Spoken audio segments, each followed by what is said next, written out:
For 500 years, we built the most formidable structures in the Western world. We raised curtain walls 12 feet thick, sank foundations into bedrock, and engineered concentric defenses designed to withstand armies for months. We perfected the arrow slit, the murder hole, the portcullis, the machicalation. We poured fortunes into limestone and mortar, into towers that commanded entire valleys and keeps that could shelter hundreds. And yet, across all those centuries of architectural ingenuity, across tens of thousands of castles from Scotland to Sicily, we never solved one of the most basic problems of human existence. We never figured out what to do with our own waste.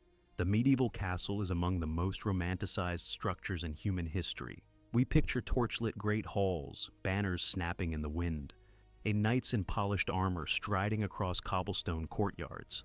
What we instinctively edit from the image, what no illuminated manuscript or Hollywood film lingers on, is the smell. The persistent, layered, inescapable smell of human waste seeping through stone corridors, pooling in open ditches beneath tower walls, clinging to clothing and skin in rooms where ventilation was a slit in the rock. For roughly half a millennium, the people who inhabited these fortresses, lords and servants, soldiers and priests, lived in intimate daily contact with their own filth. The grandeur was real, so was the stench. And the distance between the two was far smaller than we have ever wanted to believe. To understand how medieval sanitation functioned, or more precisely how it failed, we need to understand what a castle actually was. Well, not the fairy tale silhouette against a sunset, but the functioning organism. A major castle in the 12th or 13th century was not merely a military fortification. It was a residence, an administrative center, a court of law, a treasury, a prison, a granary, a barracks, and frequently a stable, often all at once. The household of a powerful lord could number anywhere from 50 to 300 permanent occupants. The lord and his family, knights and men-at-arms, squires, pages, servants, cooks, brewers, bakers, stable hands, blacksmiths, chaplains, clerks, falconers, laundresses, and visiting dignitaries who arrived with their own retinues. During times of conflict, royal progress, or seasonal assembly, that population could double or triple within days. A castle preparing for siege might absorb the surrounding village entirely, all packing 500 or more people behind walls originally designed for a fraction of that number. Every single one of those people, from the baron to the kitchen boy, needed to relieve themselves multiple times a day. The arithmetic of waste production inside an enclosed stone structure was relentless, and the solutions available were defined entirely by gravity, stone, and the absence of any understanding of how disease actually spread. Medieval builders had no concept of bacteria, no germ theory, no knowledge of waterborne pathogens. They understood that waste smelled foul. They did not understand that it killed, and that gap between perception and reality shaped every decision they made and every consequence they suffered. The primary architectural answer to this problem was a feature so ubiquitous in castle design that it developed its own vocabulary across a dozen European languages. In English, it was called the garderobe. The word itself reveals something essential about the medieval relationship with waste. It derives from the French garde la robe, to guard the clothing. The chamber where you relieved yourself was also where you stored your garments, because the ammonia fumes rising from the accumulated waste below were believed to kill fleas, lice, and moths that would otherwise destroy expensive fabrics. This was not metaphor or euphemism.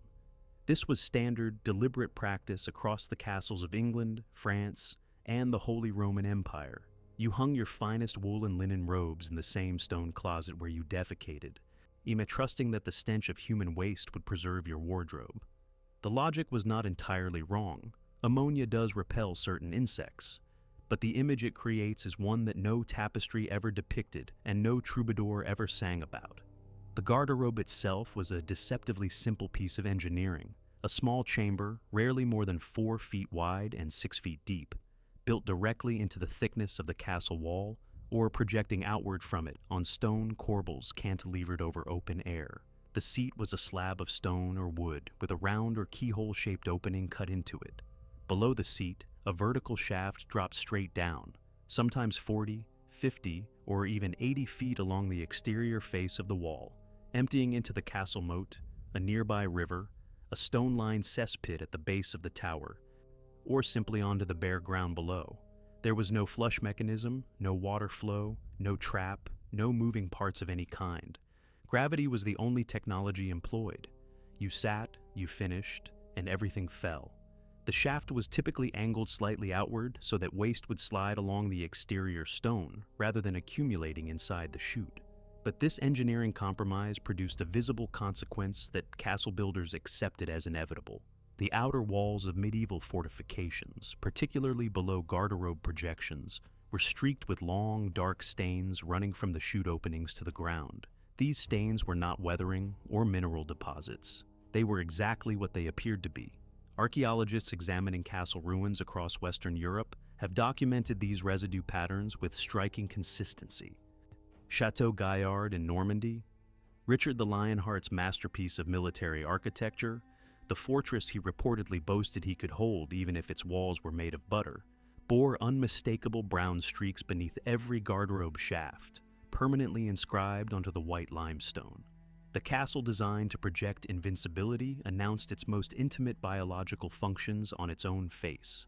Not every castle had the luxury of a river or moat to carry waste away.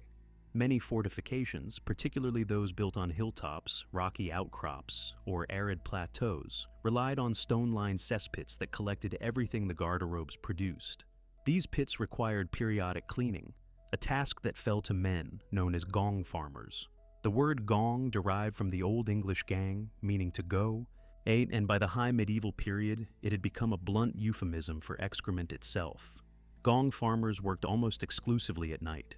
In many English jurisdictions, they were legally prohibited from operating during daylight hours, confined to the hours between 9 in the evening and 5 in the morning. They descended into pits that could be 10 or 12 feet deep, using ladders and ropes, removing the accumulated waste by hand with buckets and shovels. The work was among the most dangerous in medieval society, and not only because of the obvious health risks. In 1326, a man named Richard the Raker fell through the rotted planking above his own cesspit in London and drowned in the accumulated sewage below. The coroner's report survived, recording the cause of death with bureaucratic precision. Gong farmers were compensated at roughly twice the daily wage of a skilled laborer, a premium that reflected not the expertise required, but the sheer biological horror of the task. The cesspits of a major castle could take several days to empty completely, and the extracted waste was carted to designated dumping grounds outside the town walls, often along routes that residents petitioned to have changed because of the smell. Within the castle itself, access to garderobe facilities was rigidly stratified by social rank, mirroring the same hierarchies that governed every other aspect of medieval life.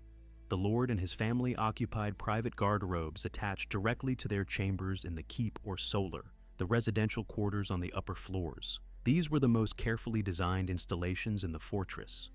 Some featured shaped wooden seats rather than bare stone, narrow ventilation shafts cut through the wall to reduce the concentration of fumes, and even rudimentary doors or curtains offering a measure of privacy that was extraordinary by medieval standards. A handful of the wealthiest castle builders incorporated remarkable sophistication into their designs. Edward I's great Welsh castles of the late 13th century, Harlech, Caernarfon, Conwy, Beaumaris, featured garderobes built into towers at multiple levels, each draining through separate shafts to prevent waste from one floor contaminating another. The engineering was genuinely thoughtful. For the lower ranks, the reality was starkly different. Soldiers in garrison shared communal garderobes, stone benches with multiple openings, sometimes 3 or 4 side by side, draining into a single shaft. Privacy was non-existent. For the lowest-ranking inhabitants, kitchen servants, stable hands, laborers, many castles provided no fixed facilities at all. These people used chamber pots, wooden buckets, or simply the corners of courtyards and outbuildings. The chamber pots were emptied by designated servants, and the disposal method was frequently direct, out of the nearest window. The phrase "garde l'eau," watch out for the water, shouted as a warning before emptying a pot from an upper story, is believed by some etymologists to be the distant ancestor of the English word loo. Whether or not the linguistic chain holds, the practice it describes was documented and widespread across medieval Europe. Streets and courtyards below upper-floor windows were perpetually at risk. Just the proximity of waste to daily life created a paradox that defined and undermined medieval castle hygiene. Castles were, by the standards of their era, surprisingly sophisticated in their approach to fresh water supply. Many fortifications had wells sunk deep into the bedrock beneath the keep, some reaching extraordinary depths. The well at Beeston Castle in Cheshire drops over 366 feet through solid sandstone, an engineering achievement that required years of labor and represented an enormous investment in the castle's ability to withstand prolonged siege. Others incorporated elaborate cistern systems to collect and store rainwater, with lead-lined channels directing runoff from rooftops into underground stone tanks.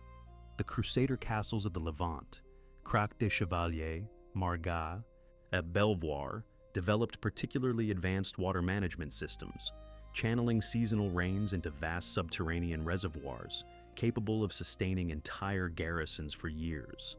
Clean water was understood, intuitively and practically, to be essential to survival. But that understanding stopped at the threshold of the garderobe. The same master builders who engineered 100-foot wells and rainwater catchment networks saw no contradiction in positioning cesspit drainage within yards of their water supply. The germ theory of disease would not emerge for another 500 years. Medieval medical understanding attributed illness primarily to miasma, corrupted air, and to imbalances among the body's four humors. The connection between contaminated water and the diseases that devastated castle populations, dysentery, typhoid, cholera, was completely invisible to even the most educated minds of the era. The result was a cruel irony. The castle's most impressive engineering, its ability to secure reliable fresh water, was systematically undermined by its most primitive engineering, its inability to move human waste safely away from that water. Gastrointestinal disease was endemic in castle populations. Chronicles from the 12th and 13th centuries record repeated outbreaks of what contemporary sources called the flux, almost certainly dysentery, sweeping through garrisons and noble households with devastating regularity. During the Crusades, disease killed more European soldiers than enemy weapons, by a ratio that some historians estimate at 5-1. The great sieges that dominate medieval military history were frequently decided not by the strength of walls or the skill of commanders, but by which side's sanitation collapsed first. This vulnerability did not go unnoticed by besieging armies. The garderobe shaft, for all its domestic mundanity, represented a genuine military weakness, a narrow passage leading from the exterior directly into the interior of the fortification. In 1203, during the siege of Château Gaillard, French soldiers under Philip Augustus identified an unguarded garderobe chute projecting from the chapel wall of the middle ward. A small party of men climbed the exterior face of the tower, entered the shaft, crawled upward through the accumulated waste, and emerged inside the castle. They opened the gates from within. At Richard the Lionheart's fortress, the castle he had spent a fortune building and personally supervised, fell not to siege engines, not to starvation, not to frontal assault. It fell through a toilet. The episode was humiliating, but not unique. Military engineers across medieval Europe understood that the points where waste exited a castle were identical to the points where an enemy could enter. Some designers responded by installing iron grates across garderobe openings, or narrowing shafts to dimensions no armored man could navigate. Others calculated the risk and accepted it, reasoning that the daily biological needs of hundreds of occupants could not be subordinated to a threat that might never materialize. Over the long centuries, the approach to sanitation inside fortified structures evolved, slowly, unevenly, and never comprehensively enough to overcome the fundamental limitations of the technology available. The late medieval period saw the increasing adoption of close stools among the aristocracy, portable wooden chairs with removable chamber pots fitted beneath padded seats, attended by dedicated servants. Henry VIII's Hampton Court Palace, constructed in the early 16th century, contained a space known as the Great House of Easement, a communal latrine featuring 28 seats arranged in 2 long rows, over a brick-lined drain flush by water diverted from the Thames. It was, by any contemporary standard, a marvel of sanitary planning. It was also constructed at the precise historical moment when the fortified castle was becoming obsolete, rendered militarily irrelevant by gunpowder artillery and socially replaced by the unfortified country house and urban palace. The problem of castle sanitation was never truly solved within the castle itself. It was abandoned along with the walls that created it. What survives is a necessary corrective to 5 centuries of romanticism. We inherit from the medieval world a vocabulary of chivalry, a visual culture of towers and heraldic banners, a literary tradition of quests and honor and courtly devotion. We do not inherit the smell. We do not reconstruct the gong farmer lowering himself into a 12-foot pit at midnight, the dark streaks on white limestone, visible from a mile away. The garrison losing more men to dysentery than to any army outside the walls, the child dying of waterborne disease in a keep, where the cesspit and the well drew from the same poisoned earth. The medieval castle was simultaneously a masterwork of military engineering and a failure